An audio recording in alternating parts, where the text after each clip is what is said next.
Hello everyone, আসসালামু আলাইকুম। আমরা স্ক্রিনে দেখতে পাচ্ছি 12টি শব্দগুচ্ছ, যা ব্যবহার করে আইএলটিএস রাইটিং টাস্ক 1-এ আমরা শত শত বাক্য তৈরি করতে পারবো। তো চলুন এইগুলোকে আমরা সেন্টেন্স এক্সাম্পলে ব্যবহার করি। কোনো ফিগার বৃদ্ধি পেয়েছিল এমন বোঝাতে আমরা রোজ স্টেডিলি ফ্রেজটিকে ব্যবহার করতে পারি। যেমন দ্য পপুলেশন রোজ স্টেডিলি, জনসংখ্যা ধীরভাবে বৃদ্ধি পেয়েছিল। এরপর বলেছি ওভার দ্য ডিকেড। একইভাবে আমরা আরও একটি সুন্দর ল্যাঙ্গুয়েজ ব্যবহার করতে পারি, সেটা হলো এক্সপেরিয়েন্সড আ শার্প রাইজ।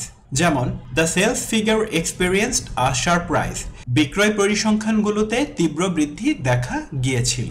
কোনো ফিগার হ্রাস পেলে আমরা বলতে পারি স আ কনসিডারেবল ডিক্রিজ। যেমন the company saw a considerable decrease in revenue, কোম্পানির আয় উল্লেখযোগ্যভাবে হ্রাস পেয়েছিল। আরেকটি সুন্দর ফ্রেজ হলো dropped gradually। আমরা বলতে পারি the number of students dropped gradually, শিক্ষার্থীর সংখ্যা ধীরে ধীরে হ্রাস পেয়েছিল। কোনো ফিগার স্থির থাকলে বলা যায় রিমেইন স্টেবল। যেমন দ্য নাম্বার অফ ইউজার্স, ব্যবহারকারীর সংখ্যা রিমেইনড স্টেবল, স্থির থেকেছিল। এভাবে বাক্যটাকে আমরা কন্টিনিউ করে যেতে পারি। আরও একটি সুন্দর ফ্রেজ দিয়ে একই ইনফরমেশন দেওয়া যায়, সেটা হচ্ছে showed no significant change। যেমন দ্য নাম্বার অফ ভিজিটর্স, দর্শনার্থীদের সংখ্যা showed no significant change, উল্লেখযোগ্য কোনো পরিবর্তন দেখায়নি। তো এই সুন্দর ল্যাঙ্গুয়েজটিকেও আমরা রপ্ত করে ফেলবো। এটি খুব কমন যে আইএলটিএস পরীক্ষাতে কিছু ফিগার ফ্লাকচুয়েট করবে বা উঠানামা করবে। তো ফ্লাকচুয়েট বলার জন্য আমরা ব্যবহার করতে পারি ফ্লাকচুয়েটেড ওয়াইডলি, ব্যাপকভাবে উঠানামা করেছিল।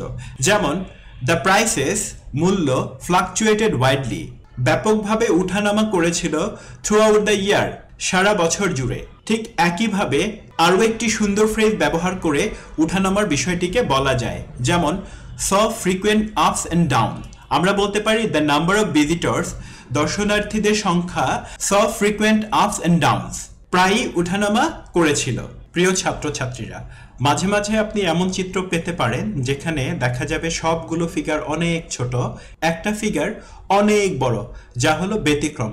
অথবা এমনও দেখতে পারেন যে সবগুলো ফিগার অনেক বড়, একটা ফিগার অনেক ছোট। তো এ ধরনের ব্যতিক্রমী ফিগার পেলে আপনি ব্যবহার করতে পারেন দুটো ফ্রেজেস। প্রথম সুন্দর ফ্রেজটি হলো ডিসপ্লেড আউটলায়ার্স।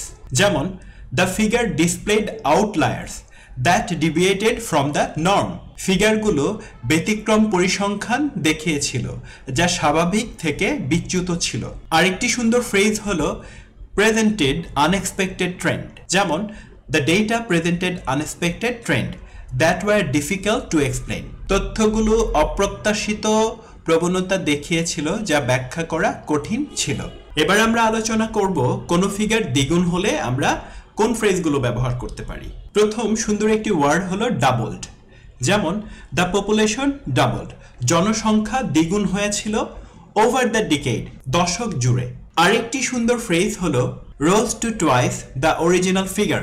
যেমন the sale rose to twice the original figure by the end of the year, বিক্রয় বছরের শেষে মূল পরিসংখ্যানের দ্বিগুণে পৌঁছেছিল।